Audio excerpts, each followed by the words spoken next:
कर्तव्य आहे टिप्पणी तयार करून माननीय जिल्हाधिकारी महोदयांची परवानगी घ्यायची आणि नियुक्ती करायची. परंतु हे विधी विभागात जिल्ह्याच्या जे सरकारी वकील आहेत त्यांना अभिप्राय मागवतात. ही निषेधार्ह बाब आहे, लाजिरवाणी बाब आहे.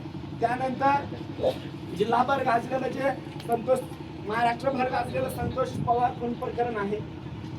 या खून प्रकरणामध्ये त्यावेळेस मंत्री अनेक नेते कार्यकर्ते आले, फक्त आश्वासन देऊन गेले. अद्यापर्यंत त्या कुटुंबाला अनुकंपा तत्त्वावर शासकीय नोकरीमध्ये सामावून घेतलं नाही.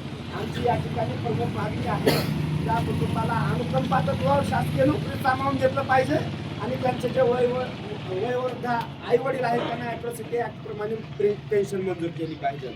म्हणून ही मागणी केली असता या इथलचे जे सहाय्यक आयुक्त आहेत ते म्हणतात कुटुंबाचा अर्ज आमच्याकडे आलेला नाही. अरे खून झाल्याच्या नंतर 24 तासाच्या आत व्हिजिट करण्याचं काम तुमचं आहे. पीडित कुटुंबाला काय पाहिजे नाही पाहिजे, काय तरतुदी आहेत समजावून सांगण्याचं काम तुमचं आहे.